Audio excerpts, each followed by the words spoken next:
What up? This is Myron, and you are listening or watching on Instagram, YouTube, or over on X, the Rye Bread and Mustard, a Mariners podcast that Down on the Docks on the other side of the tracks, 5-star dive bar podcast of and about the Seattle Mariners that we already want to thank you in advance for liking and subscribing. All right, on today's show, as you can see with the clickbait thumbnail there, we are going to talk about Ichiro's Hall of Fame selection, as well as CC Sabathia and not Bobby Wagner, it's Billy Wagner, right, Hanno? A relief pitcher, closer extraordinaire. We're also going to take a look at where Felix ended up on this, or check out the results where Felix is, and check out where some of the other people that are on the cusp, as well as some topical shit since the last time we talked. Sasaki has signed. Roki is a Dodger. We'll have a little bit of a reaction to that. Also, Anthony Santander is now off the market. Spoiler alert, the Mariners did not get him. We'll talk a bit about that. And we missed a couple other things on the last show. We've yet to talk about these Yankee fans that are banned for life, it looks like, from Yankee Stadium. I know this is some news from a week or so ago, but we got to hear what Vlad's got to say about that. And the Mariners pick up another unknown pitcher that's probably going to be a big leverage, guys, for us. And we'll be back to talk about all of that right after this. Get ready to play hardball in the Kingdom. Take me to the ball game. I want to see the M's. The Mariners are playing hardball. Did it again and again and again. Did it again. Princess Tours, the vacation company, brings you the best show in baseball when the San Diego Chicken plays hardball with the Seattle Mariners and the Baltimore Orioles tonight in the Kingdom. Rye Bread and Mustard, a Mariners podcast. We have the one and only Mr. Tom Hutler. Do you have any of your favorite stories from the Kingdom? There was a time we had an earthquake, and so they were going to evacuate the building. So I was like getting up to go leave, and they go, "No, you can't go. You got to read these safety things." It's like, do we need to tell them that there's smoking's only on the exterior ramps? Yeah. And Dave came shooting past. He signed off. I'm going, wait, I'm the only one here. Listen and subscribe to Rye Bread and Mustard, a Mariners podcast, wherever you get your podcast. All right, Hanno, let's start with you. We finally got some good news this Mariners offseason, and that's that Ichiro, who stopped playing for 5 years ago, is now in the Hall of Fame. Let's unmute your mic. Let's get your initial thoughts about this, and ready to jump in here. Yeah, really cool for Ichiro. But watching it, my first thought was it's really bittersweet. It seems like the only time the Mariners have some good news or a press conference is when they're having some sort of Hall of Fame thing or putting the Mariners in the Ring of Honor or whatever they call it. I just feel like we haven't seen a press conference with a big free agent. It just made me start thinking about that today. I don't even remember the last time the Mariners had a press conference with a big free agent. I mean, the last one maybe was Julio's when he signed his big deal. So that was really kind of on my mind thinking about this. But man, really happy for Ichiro. They got the trifecta of the M's in the Hall right now. 3 players that had great careers.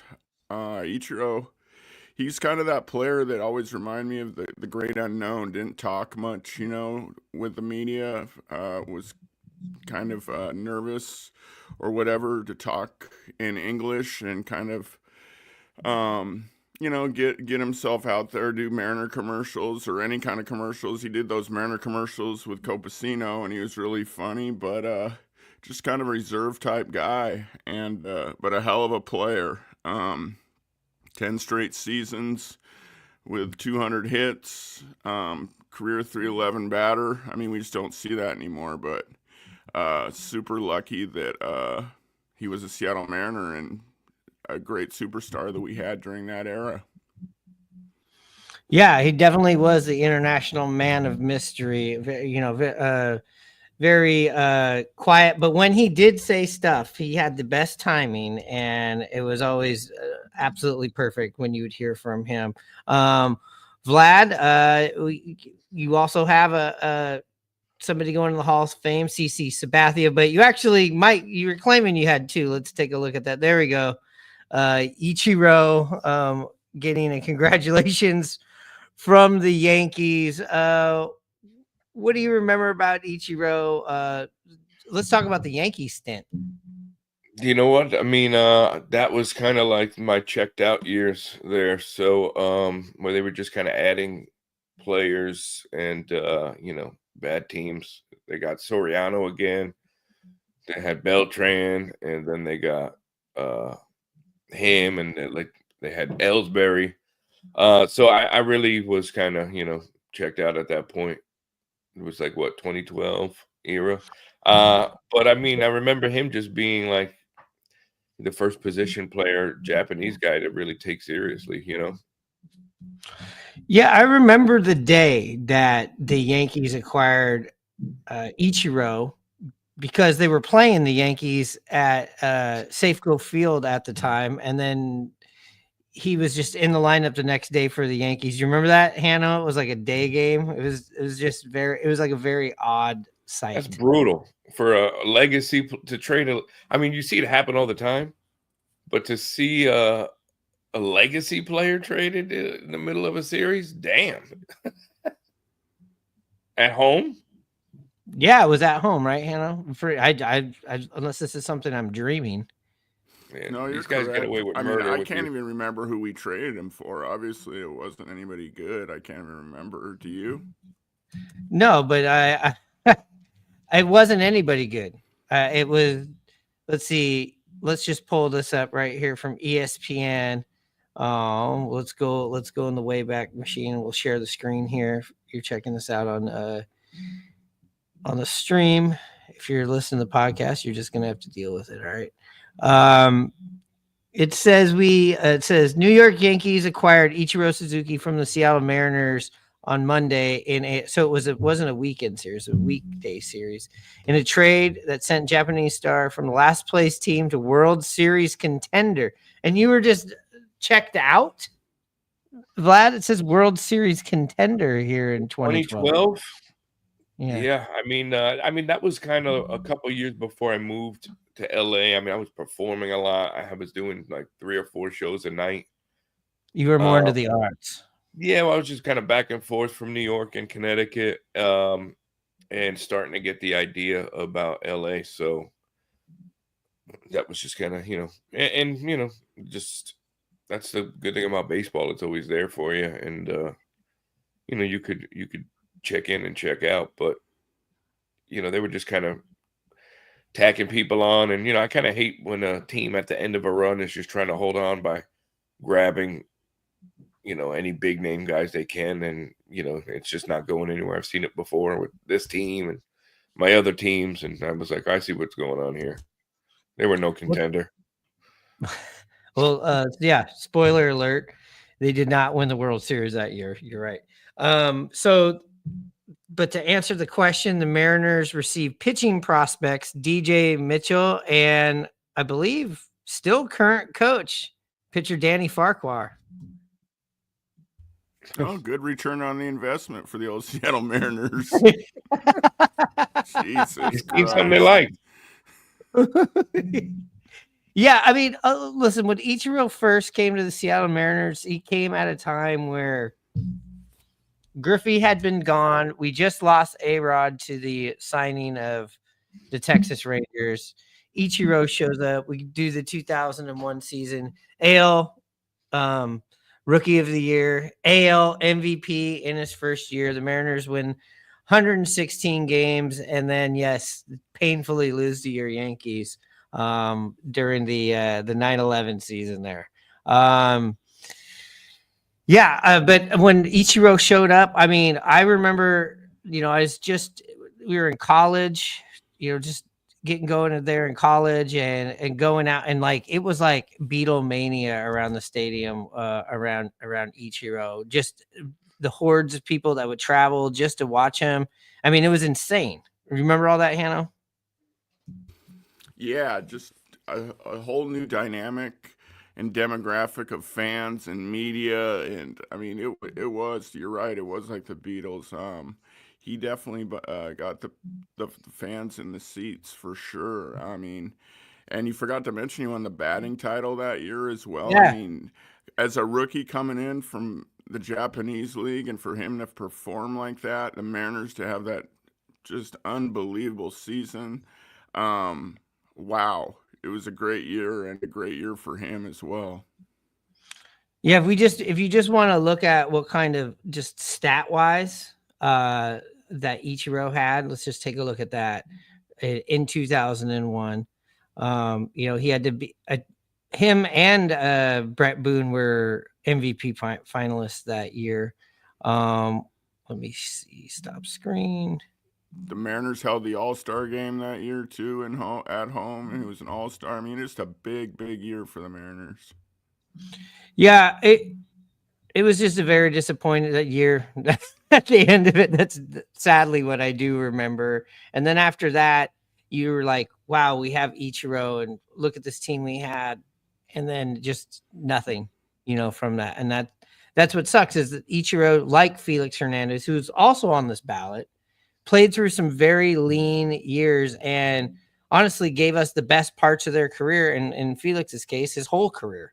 To a terrible time for Seattle Mariner baseball. But let's stay away from that for a second. Let's take a look here at this 2001 stats. Coming into the league, obviously he was a bit of an older rookie because he had put together, if you don't know, if you're young and you haven't done your history, he was everything in Japan. I think career hits well over 4,000 hits combined with the two leagues. But in 2001, had a WAR of 7.7, 150 games.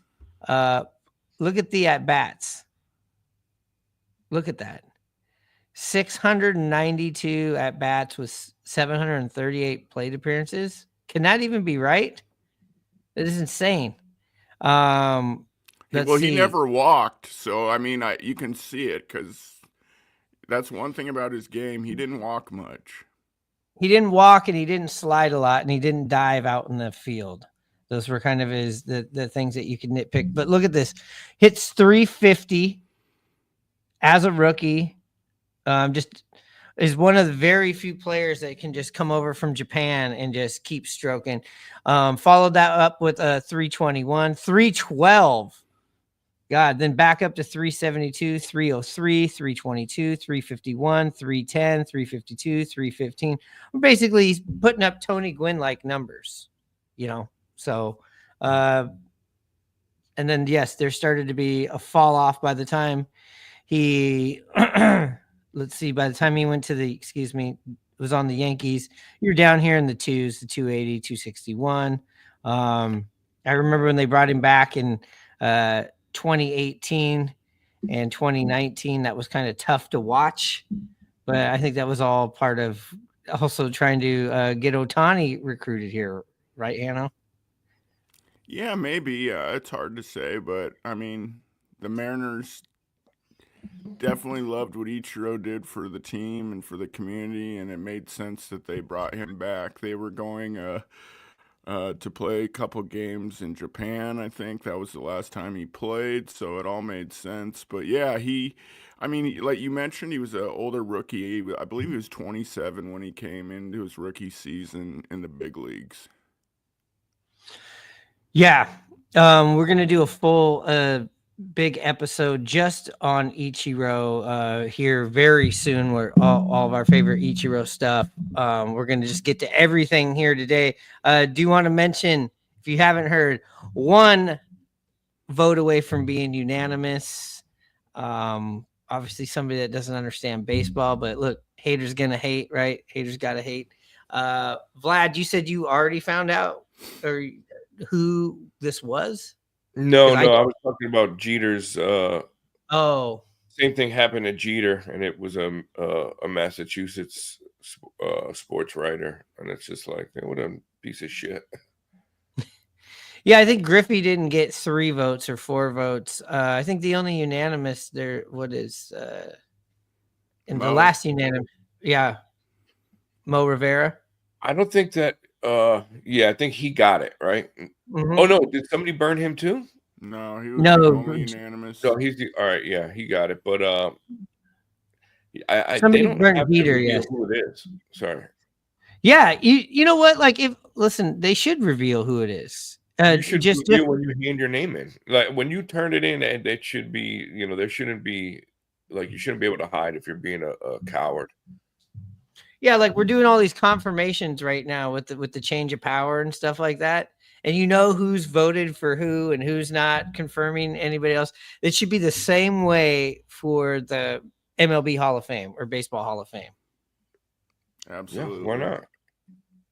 Yeah, we're not living in this anonymous age anymore. I want to know who it is, or if I was that person, and maybe people do this just for the publicity. I could see somebody being like, you know what, I'm not going to do it, and then I'm going to reveal myself, and then I'm going to write an article, and then I'm going to go on shows, and people will get clicks and hate watch it.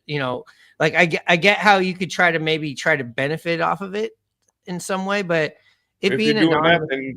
that, then do we need you in the game? Well, No. at least come out and explain your reasoning, even if you don't like it, or we don't like it, or people don't like it. At least explain yourself. Yeah, like Hanno said right there. Not saying that you're saying this is why, but I'm saying where you're going. He was a leadoff hitter and he never walked. He didn't. He also didn't dive in the outfield, but he has 10 Gold Gloves, so that gets rid of your explanation right there. The amount of runs he has kind of takes that away. I mean, every single stat that you have. There's nothing you could say. He's nothing. got all the hardware except a ring, and that's not the tell all anyway. So, and the man loves baseball. I mean, I was just telling Hannah, if you go to spring training or you go to Mariners games earlier, I can remember being down on watching batting practice down on the field, and you look out into center field and you'd see where like the cage would come out, and he would just come out the center field, and you're like, is that Ichiro? Because his silhouette, if you're a Mariners fan, you're like, is that Ichiro? He's out there shagging balls. I think he's pitched batting practice. The guy still wears his wristbands. He shows up to opening day with his 2001 uniform on. I mean, the guy loves baseball. Either that or he just really hates being at home. I don't know. But he's pitching against the girls' Olympic teams. Yeah, he's hitting home runs in high school fields, breaking breaking windows. Skill level off the charts. Yeah, can he play first base? That's what I want to know. Yes. Speaking of first base, we're gonna have a little bit of discussion about that here at the end of the episode. But Ichiro, we're definitely gonna do one. We might even do it. No specific date, but Hannah, you and I have already talked about that. We're just gonna do a full Ichiro episode, but just want to congratulate him here on Rye Bread, Mustard, and Mariners podcast. Another guy from this era, CC Sabathia, first year on the ballot, gets in with 86.8. CC Sabathia, let's let Vlad kick this one off. This is your guy, spent a decade with the Yankees, finished up with the Yankees after being in Cleveland and Milwaukee. Well, tell us about CC Sabathia. One of those rare Yankee signings where the guy turns out to be, all that and then some, throwback to the game, taking the ball every fifth day, short if you need it. Old school pitcher, if people are trying to play games out there with the hitting people, he would answer it willingly. I know one story is he in his final regular season start, he needed 7 innings to get a $500,000 bonus. And I don't know if it was the Rays, whoever it was, they started playing the throw at people games, and he was like in the 6th inning, first pitcher, he fucking beamed a guy and got tossed, and said, "That's for you, bitch." And the Yankees were so proud of him, they gave him the bonus anyways. But I mean, that really explained who he was. I mean, I know another hilarious story was he lost weight one year, and he said it was because he stopped eating Captain Crunch. And they're like, "What are you talking about?" He's like, "Every day I eat 4 boxes of Captain Crunch." But in New York, we You love won't our get fat. that anywhere else but Rye Bread and Mustard. I love Yeah, it, lad.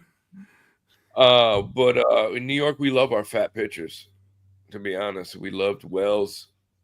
We love our fat drinking pitchers.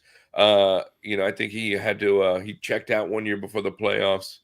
He had to handle his drinking problem, and then he's been straightened out ever since. But yeah, I mean, that championship team in '09, I mean, he was a huge part of that, and just a perfect guy to set the tone. I mean, and I was happy to see him be part of the Baby Bombers run in 2017. Just being there and being a part of that. We- Maybe got robbed of a World Series appearance. I mean, you talk about Vlad. You said this is a guy that always took the ball. Yeah, look at this. Just want to go with these games started, from even when he was in Cleveland 33, 33, 30, 30, 31, 28, 34, 35, 34, 34, 33, 28, 32. 2014 must have been an injury year. Only had 8, 29, 30, 27, 29. And 23 in his last year. This is somebody that went to work every day, every week. I mean, that's how you end up in the Hall of Fame, right? You show up and you fucking have results like he had. Yeah, and I remember when it was rumored that You're muted there, Vlad.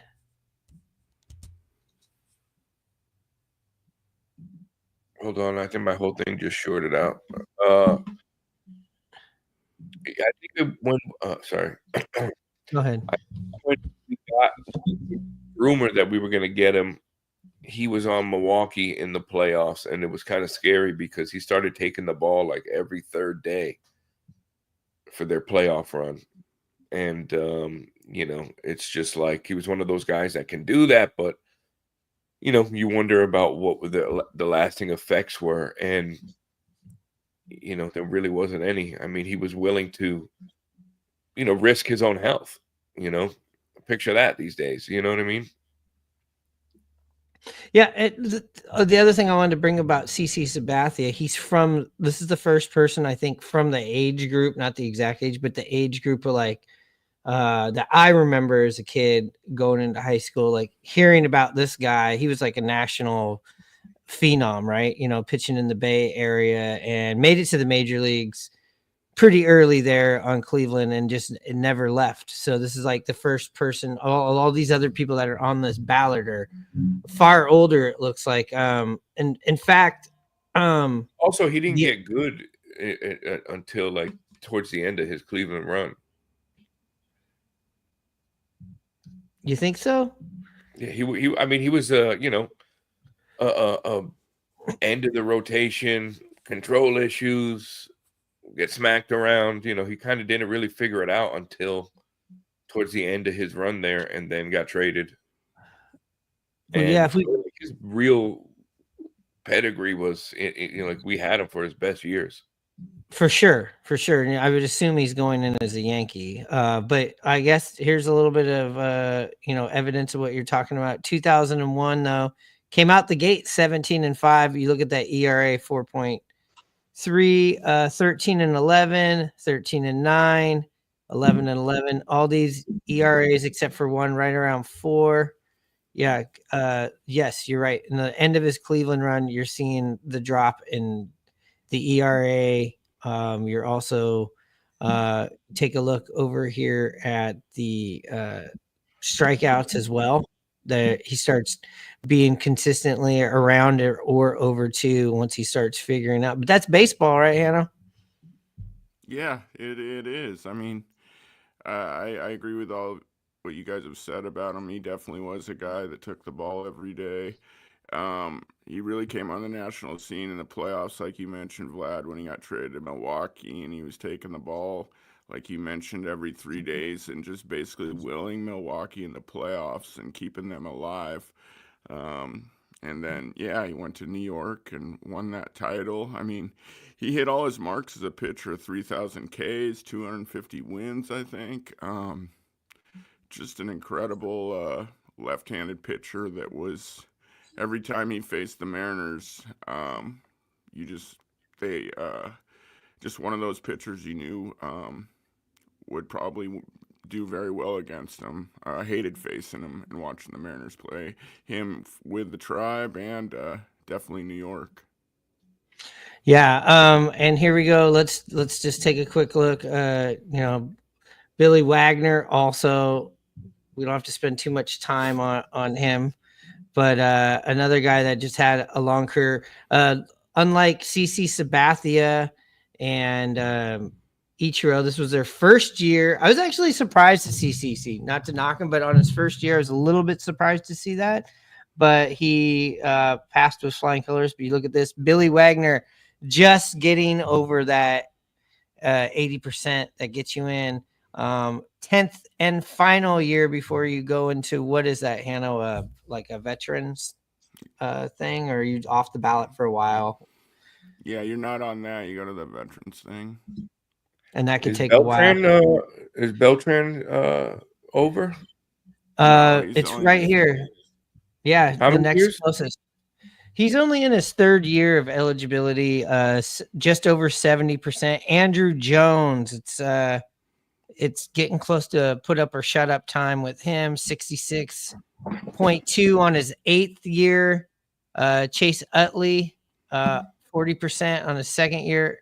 Alex Rodriguez, 4th year only of eligibility. It feels like it's been longer than that. 37%. Manny, 34%. Andy Pettit, somebody that I would expect, I feel like it's like a Hall of Fame pitcher to me. And then let's get down to what's important here for the Mariners podcast. Felix Hernández, first year on the ballot, 20%. And then below that, another former Mariner, but believe why he's not in the Hall of Fame is because of some being disgraced, and that's Omar Vizquel. That's about the only reason I think he's not in the Hall of Fame. What do you think, Hanno? Yeah, something went on there. I can't exactly remember what, if it was domestic violence or what, but yeah, just a fantastic shortstop. So that's got to be it. As far as Felix, the 20%, I think that's just fantastic for his first year. Didn't really know what to expect, but I'm happy with 20%. A guy that didn't pitch very long, only till he was about 30, but totally dominated the league in times, won the Cy Young, was on a poor, as far as wins, as we all know, team with the Seattle Mariners, had really good stats, but, but a short career as well. So it's going to be interesting to see how every year how his percentage goes up or down. I mean, you guys remember that Edgar at one point, his percentage went down before it took another leap late into his 10 years. So I'm very intrigued to see how things work out for Felix. Yeah, I think if I can remember correctly too, Edgar was like in the teens, maybe even started off at like 13 or 18. So Felix is starting off more, again, somebody that stuck around during a terrible time. I was always setting records of not complete games, but like quality starts. I mean, how many 2-1, 1-0, 2-1, 2-0 games did we see him lose? I have no idea what the number is off the top of my head, but it's got to be in the millions, right? I mean, he could have doubled his wins, possibly for his career in those games. He plays he plays for the Yankees, or he plays for a good perennial playoff contending team. He's sitting like CC Sabathia right now. Absolutely. He was that dominant too. Yeah, and just a big personality. I know Ryan Divish has a great article on it right now that you should go check out on the Seattle Times, talking about why he voted for that. And that's what I like about some of these writers when they come out and they go, "Let me tell you why I'm voting for this person." And it's like if you're gonna have the balls to not vote somebody in, uh, especially when it's like everybody else is gonna be voting them in. Again, I'm going to echo what we said earlier. You need to show your face. You need to tell us why. Yeah, definitely. I mean, a guy like Ichiro, it just makes absolutely no sense. There's really not a reason you can come up with other than, well, Babe Ruth, Mickey Mantle, Willie Mays, they were never unanimous. I mean, that's about the only thing maybe you could come up with, and that's still kind of a poor excuse in my opinion. Vlad, is there anybody on that list that we were looking at that you're like deserves to be in the Hall of Fame? Like you're just like, come on. I mean, it's kind of hard to. I mean, to this day, Manny Ramirez is probably my favorite hitter to watch. Oh yeah, amazing hitter. I just watched his first hit that he ever hit that he got in the major leagues, and he thought it was a home run. It wasn't that he walked up the line. He just kept on going around. And then I believe it was against the Yankees too. And then he ends up coming back and hitting like 2 home runs in that game later. I think he got 3 hits the day he got a home run. Yeah. So he almost had 3 home runs in a game. I mean, he was just incredible because it was like, the power's there, but like, he kind of exemplified taking what they give you in an at bat, where it's like he'll take a home run, he'll hit one the other way, he'll pull one down the line. I mean, he could go from swinging for the moon, and with 2 strikes, this heady player, this guy who, Manny being Manny, that whole thing, he kind of played like a stoner. He kind of didn't always know what was going on, but man, when he was in that box, he was just a scary man. And I would just see him time and time again just take what they give him with 2 strikes and just keep at bats going. And he was just really fun to watch as somebody who hated him and was always scared of him. Absolutely. You guys saw him a lot. I want to say on this list of, obviously skill wise, Alex Rodriguez, Manny. Well, A-Rod's just another one too. It's just like, Yeah. I mean, Ortiz is in and he got in early. I mean, what does that tell you? I mean, Ortiz skates scot-free away from the steroid stuff. I mean, but it's kind of hard to, as an A-Rod lover, it's kind of hard to argue. I mean, he was, he's changed his perception with, and he's changed his response. Sorry, I'm just all over the place here. He changed, his attitude, but he was a real prick to a lot of people back then. And, he tried to sue the league. He tried to do everything but, be honest about all the shit he was doing. And, this is what happens, And, For sure. We don't know when they're gonna let the steroid thing pass, but me personally, I mean, a lot of people were doing it, a lot of pitchers were doing it, and if it's now if it's like the popularity contest, I mean, I guess the Hall of Fame to some extent is a popularity contest, right? But I don't know. I mean, it's kind of weird to say like one of the best players anybody's ever seen, all around player, steroids or not. It's kind of weird just, seeing these guys' names right on that list. Yeah, my thing is, why don't you put them in? I know, Hannah, you probably got something to say on this, but why not put them in and then have like these players and then have the asterisks next to it and tell the story? Sure, that's fine, but put them in. You don't even need the asterisks. We all know what's going on. I'm just saying, I feel like that's a fair trade-off. How many years was it even illegal? But I assume, sure. But we've seen this happen with Mark McGwire. We've seen this happen with Barry Bonds. We've seen it happen with all of these guys. Rafael Palmeiro.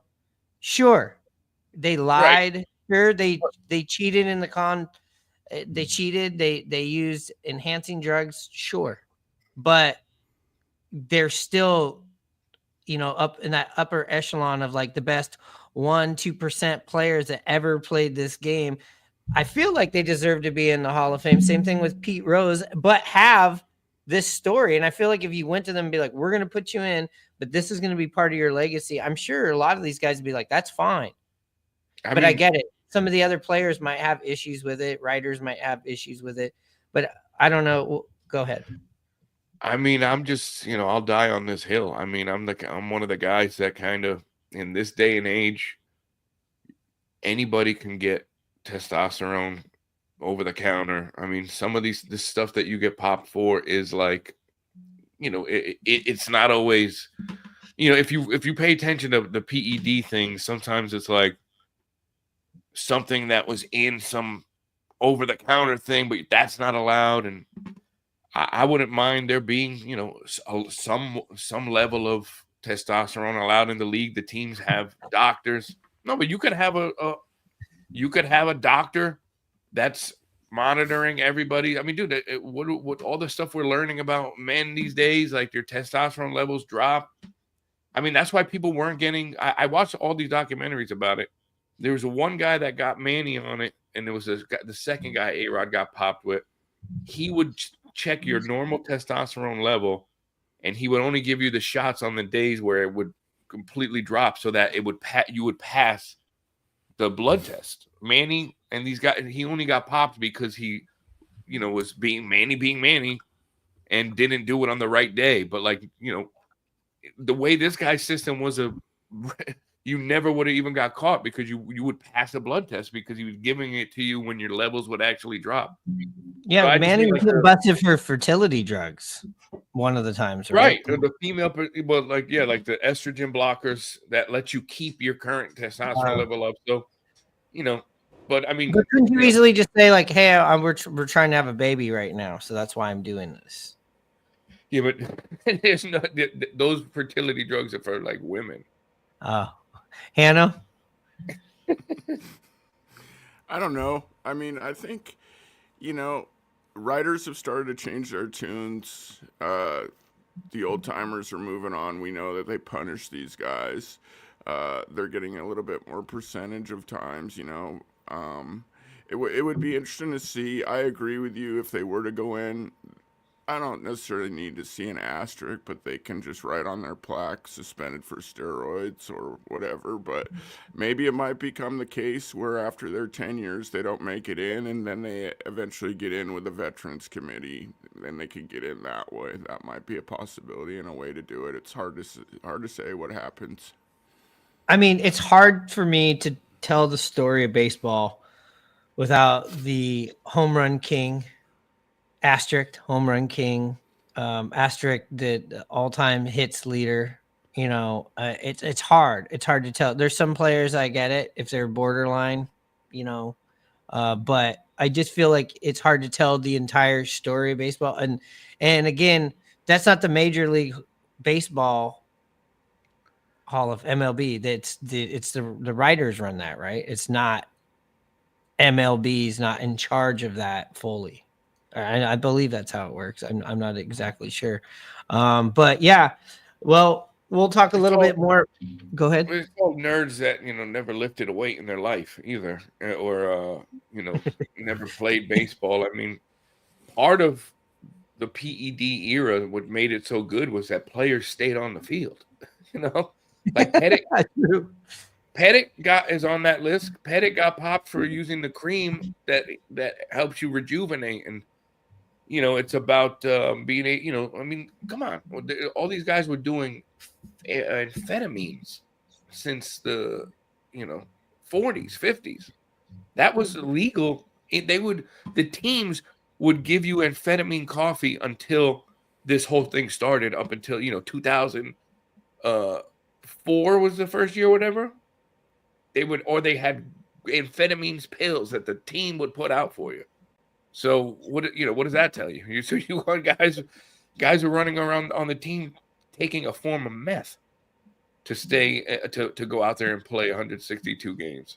This is just another version of that where, you're sore, You got a couple of bumps and bruises, and you're showing up ready. I mean, the game was better.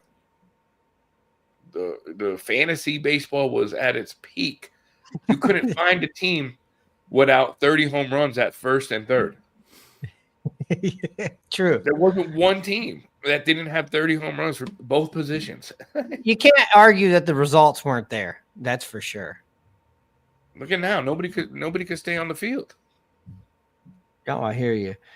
Well, here's a quick last look at this list that's left. We're going to move on we'll take a quick break. I'll be back with Hanno and Jose Canseco here to talk about some topical stuff right after this. You're both not on Roki Sasaki's list as a Mariners fan and a Yankees fan. I'm really getting sick of this shit with these Japanese players. Now it's like we're not even on anybody's final list. First Ohtani burns us, burns you guys. Now all of a sudden he started this whole movement where the Dodgers basically have first dibs on these guys. And there is certain cultural things I understand too. Like, how would you feel if you were on a team where you couldn't speak to anybody except your interpreter who might rip you off? Maybe we got to sign somebody just so that they have a friend. I don't know. I'm getting sick of this, New York is so much further away from Japan.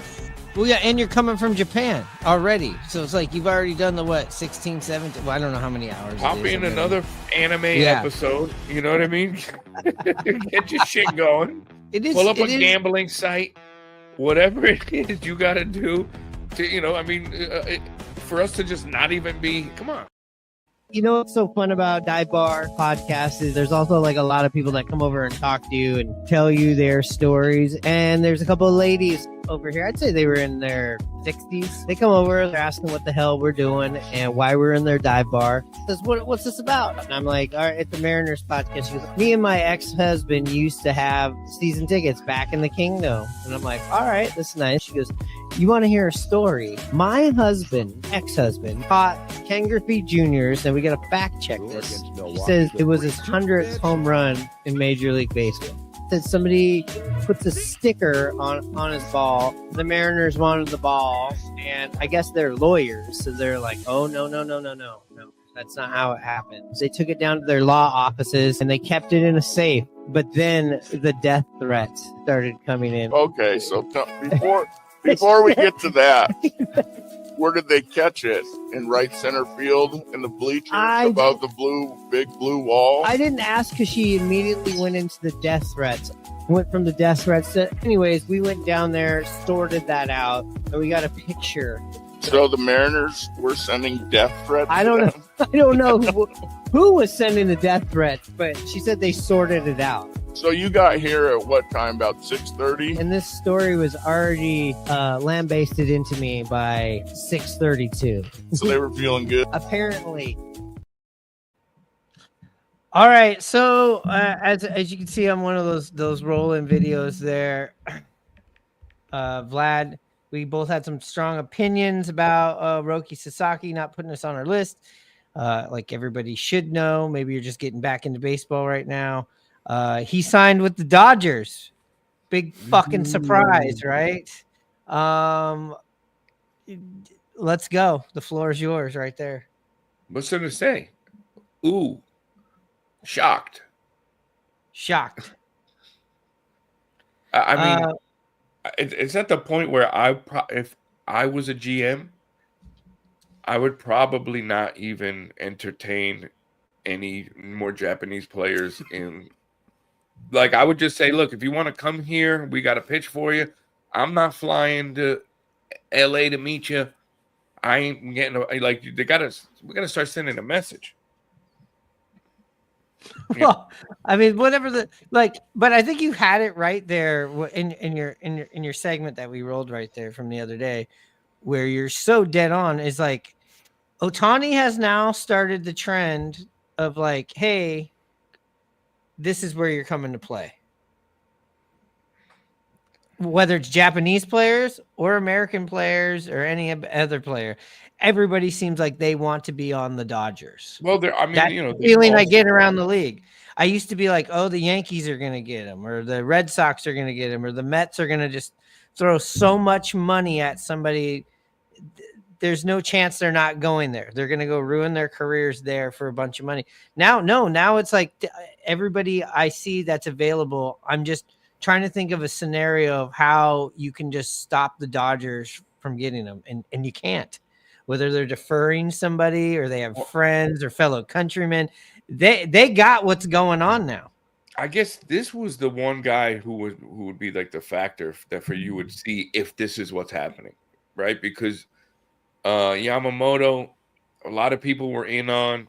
I think the Mets. If I might be wrong here, but I think they went just above the Dodgers offer. They didn't Soto the offer. They didn't like go crazy. Maybe that would have been a determining factor, but now that we've seen a guy who's pretty much limited in what he can get, can go anywhere. Anybody has a shot at him. Anybody has a shot at Sasaki. And so now we're seeing, this, what we probably all thought. And even the Padres got to be sick of this. Like, how many guys are going to flirt with them just to, end up with the Dodgers? So, if it was me and they're like, hey, this guy wants to play with the Yankees, I'd be like, all right, well, when you get here, let us know. We'll set up the grand room for you. We'll do our pitch, but we ain't joining this circus for you to just dick around with us. Yeah, I think the thing that hurts the most on this one, probably for anybody else that wanted him and just didn't want him to go to the Dodgers, was this wasn't something where they had to come up with some crazy deferment payment. They didn't have to come up with a lot of money, and you're getting him for a bargain if he's the LeBron James that they say he is. That's the part that you're like, fuck, even this way we're doing it, Hanno. I don't even think they thought they were getting him. They signed Snell.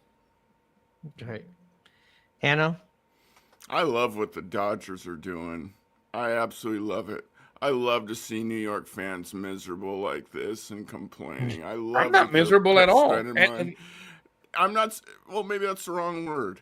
Not just you. Just people complaining, oh, the Dodgers this, the Dodgers that. And then to have Uncle Stevie in your backyard to agitate you guys with him, too. It's beautiful. It's great for baseball. I love this. I love that the New York Yankees are not the big bad boys on the block anymore. When George died, the Yankee way died. And there's new guys on the block now. Well, look, you could say that all you want, but part of that is good for us. It keeps us out of our own way. And, look, I've seen the Yankees do what the Dodgers are doing. They played the worst team in the World Series probably in a decade at least, and they got one. The only other one they won was in the COVID year. So, we'll see what happens. You could put together – I've seen the Yankees have the best team on paper probably 20 times in my lifetime. And out of those years, I've probably seen one World Series. Yeah, they've only won one in how many years? But when you do all these things, I mean, granted, they're doing it smarter, but they also stole our whole playbook. So, but the deferment thing is just that's the thing that doesn't make any sense to me. Because if we did that type of shit, it would get shut down immediately. If we signed a guy for $600 million and said we're going to pay him 20 now, 20 million. Wait, out of 600 million? Yeah, we're going to pay him 20 over the next 10 years. And we're like, shut this. No, cut it. I was adamant. I told Myron, this is coming right back. There's no way this is going through. And now they owe everybody $1 billion over the next 20 years. The world's going to be in ash at this point. So play that far in the future. No, but I'm like, they're like, sure, let me give you I'll give you $100 billion in 30 years. What do I give a shit? Sure. I feel like the part, like, again, that hurts for everybody else is like just the kind of deal that they're getting on top of everything. And if you go and you look at their starting five, it's what? Who's the ace there? Yamamoto? Then you got Otani, Last now, who knows? You can take your last pick. now, Snell. You got this guy. I don't love Snell. No, he walks too many players. He walks too many. He only gets it together when he really, really has to. Yeah, I was not on the last year. There was a lot of Mariners fans that really wanted Snell because he's from the area, which I don't give a shit where you're from as long as you're going to play. But the bases on balls with him was something.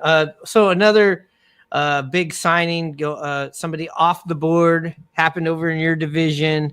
Anthony Santander. I know the Mariners for a couple of years, at least on the internet, we're always rumored to be interested, just like we always are, right, Hannah? We're always in on the discussions.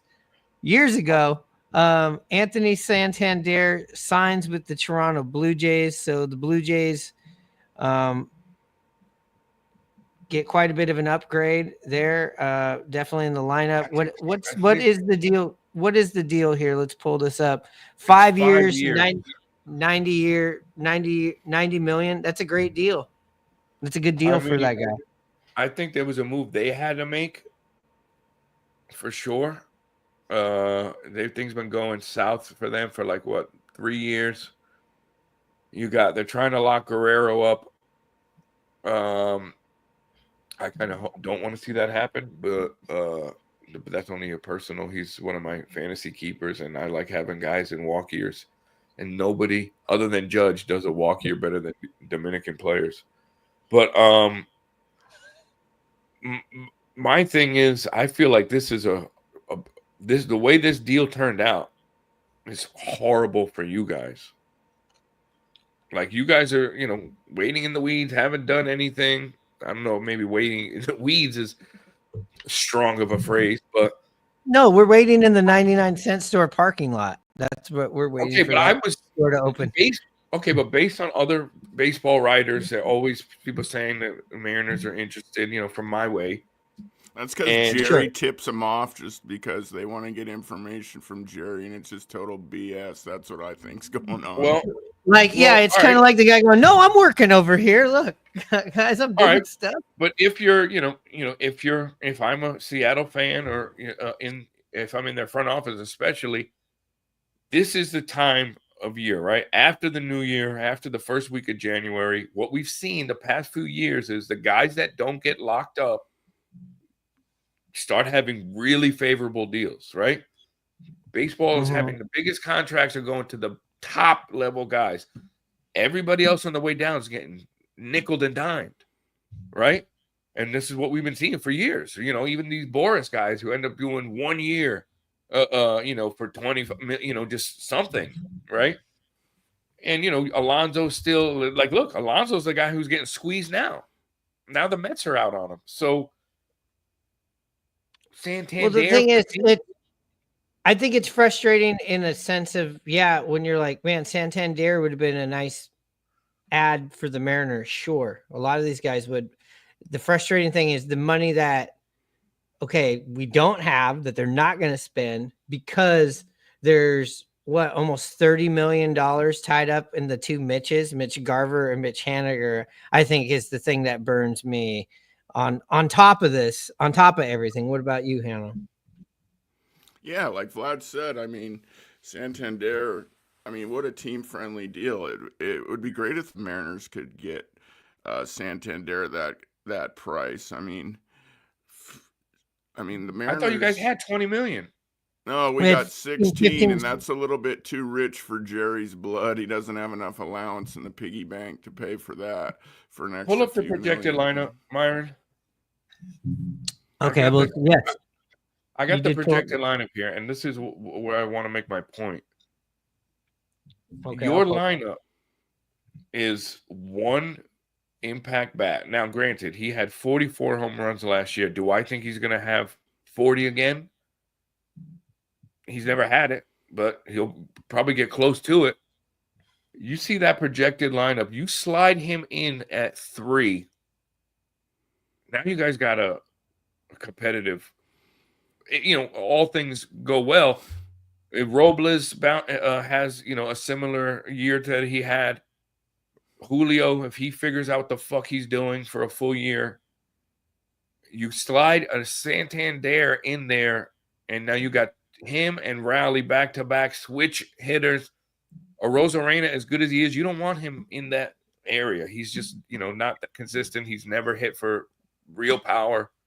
But you slide him in as a nasty when he's locked in, dangerous in the 5-hole. Now you guys are talking. What position is he going to play, and who are you pulling out? All right, who do you got? And for starters, Mitch Haniger. Get the fuck out of here. Well, yeah. Well, that's the guy. Also, not. I'm part of the problem why you can't. So you're gonna DH him when you already got two or three DHs at expensive money, or throw him in the outfield. I mean, you then where's Robles going on the bench? No, but you have the DH spot and a fourth outfield spot, kind of rotating there. No, I agree. I understand it. It makes all the sense in the world to get another hitter like that. I just want to know where you were. I think you'd make him. Look, it's not happening, but if he did, he would probably take Robles' spot, and Robles would be like a fourth outfielder, DH, but something like that. But Robles had a better year than Haniger. Oh yeah, no. I'm saying Haniger out. I would say, if you got an impact bat that, you would just kind of switch him, just like you were saying. He's a better outfielder. You could DH Robles. You could play that musical DH game. That's just painful to think about because it's not going to happen. It's just, to me, it's better than, let's say you guys hit the lotto and get Alonso at a discount deal or a short term deal. I'm just saying the impact bat that's missing, because I think those are the type of guys that bring your whole lineup together. If you have the other pieces, you guys have the other pieces. To me, now if I'm playing a video game, you throw Santander in there, maybe I'll choose the Mariners with that pitching staff to play, because I'm like, all right, I could get some hits. If I could score with this top of the lineup, I got 3 whacks at it. Now, I ain't picking you. Well, you can't pick him, but let's just briefly look really quick, especially where we don't need to look at any catchers. First baseman, again, Pete Alonso, still available. Connor Joe, Joey Gallo, Rizzo, Wisdom, Patrick Wisdom. I'm going to skip over this guy, come back. You're Gariel. But let me get you fired up. I think this will get both of you guys fired up. And you guys saw this on the text I sent you. Is there a world? Well, there is in the Mariners where anything's going to be anything that is affordable.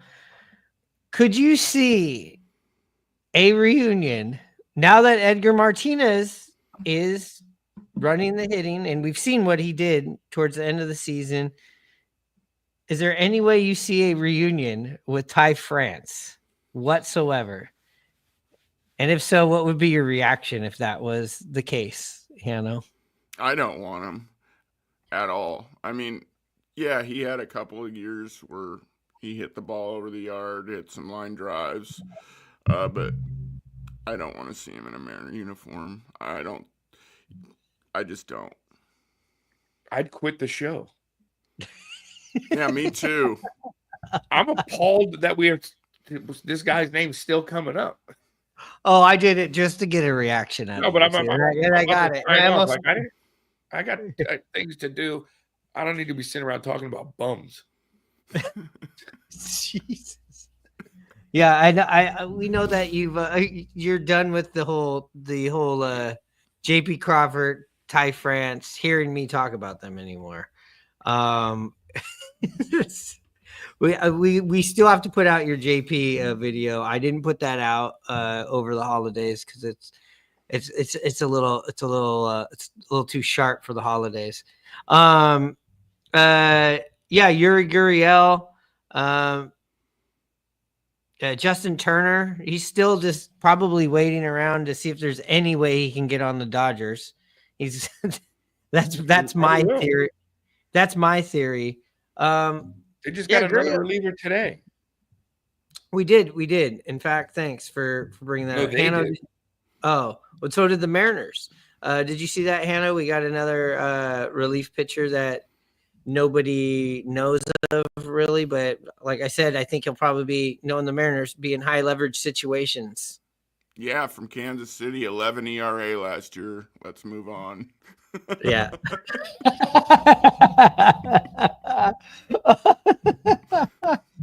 Oh God. Well, let's just we're running out of time here, but there is something that we have missed on the last episode or the episode before. We got to hear what Vlad's got to say about it. So those two guys, those two fans, if you guys remember in the World Series, ball hit down the line. It's Mookie Betts going down the right field line.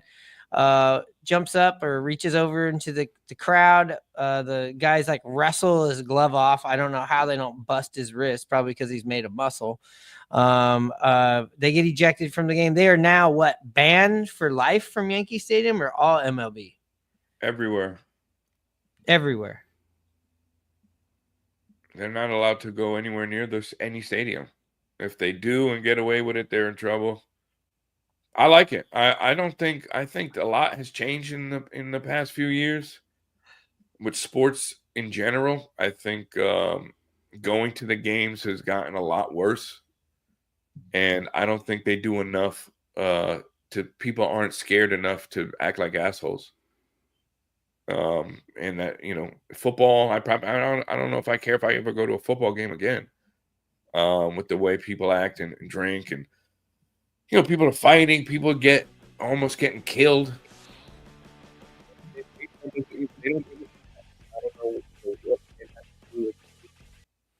The police are what they're allowed to do or whatever. But I personally think they got to start making examples out of people, and I would like to see more of it banned. I mean, obviously they didn't do anything to deserve to get arrested, but I just think fighting at games. Back in our day, like. You go to a game, you talk shit, but in the back of your mind, like you don't want to get into anything, and you don't want to go to jail, and you spent money on the game, and now it seems like nobody cares about that. There's no fear for there to be a 5-person brawl. You see it on TikTok and Instagram every weekend in these football games and in the stadiums, and it's like. People don't you should care that if you act like an asshole, something's going to happen to you. So I would like to see more shit like this. I think it was funny to happen, but it's the right call. You've been grabbing the guy there. What if they did hurt him? That would have been how dumb would that have been? Well, I read though that they did not penalize the people that sold them the tickets. So some season ticket holders actually sold those tickets, so they weren't their tickets. But those people were not penalized. I mean, I don't know if I agree with penalizing those people. No, I don't think so either. That was just something I was surprised to see because just the way that maybe the venues cracked down on third-party selling. But now third-party sellers are sponsors. Like if you get season tickets. Now it was StubHub. Now it's SeatGeek. Hannah, what do you think about those guys? I'm with Vlad. I don't just like it. I love it that they're banned. I agree with everything that Vlad said about the how people act in the stands and how uncivil they are. But you have no right to grab onto a player or his glove or anything, even if they're trying to make a play into the stands. You can't. I mean, that was on purpose, almost premeditated, like they were trying to hurt him. I'm so glad that this finally came up. I think it took too long, but I'm glad this is the case now. And Vlad's exactly right. There's no repercussions. There's no deterrence from people that they think they can act and do whatever the hell they want. So good that they're not allowed to go to any games, any parks. It's just, it bugged me seeing that, and it bugs me even talking about it. All right, well, we'll just end the show right there, you guys. I brought up two things that irritated you here at the end, the thought of Ty France returning. I'm already saying book it. These guys that are going to be banned for life. What a disgrace, right? Can't go to any games with anybody in your family. They probably grew up lifelong Yankee fans. I mean, just think about how that just ruins everything. If they have kids, can't take their kids to the games. What a couple of look. The ball was in the stands. They could have fought to catch it, But they decided not to. Right. Right, but that is your right. But absolutely, in fact, he grabs him. Then the friend is holding his other hand to prevent him. And Betts is a small guy. I thought it was hilarious at the time. We were losing, but it's so stupid. I mean, can you picture being in that spot and you're like, oh shit, the play's here. Let me, sometimes you don't see what's happening like in Chicago there. But like these guys 100% were cognitive where they were in the middle of that play by the end of it. It was a WWE move. It was like try that shit at WWE. Watch how fast you get slapped. Yeah. Oh, I know. Well, on that note, again, thanks for liking, subscribing, and all of that shit. We're waiting for something to fucking happen here with the Mariners. I guess we're just going to have to wait till opening day. Looking at that projected lineup earlier was pretty sad seeing Donovan Solano, Mitch Haniger, and Luke Raley in the starting lineup. We were going to get him from you guys. When I was like, who? I like Luke Raley. I shouldn't say that, but I'm just saying that's just a lineup that we shouldn't be seeing right now. I'm not even gonna get Hannah all worked up over it. But yeah, thank you for liking, subscribing. We'll be back soon. We are gonna drop that Ichiro Hall of Fame episode. Definitely want to give him his flowers in the right way. Pull up some clips and really do a deep dive on that. And like I was saying earlier, I'm thinking we're going to be seeing a Ty France and let's see who else, Adam Frazier reunion with the Mariners. We're gonna run it back to 2022. With that being said, Hanno, you know what time it is.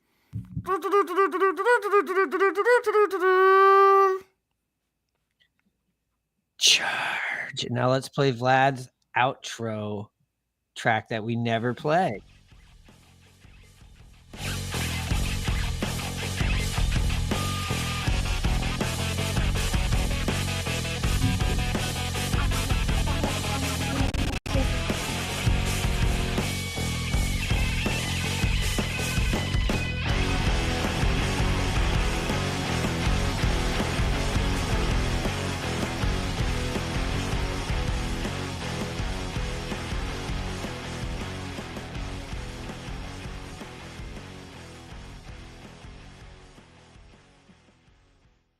Didn't that sound nice?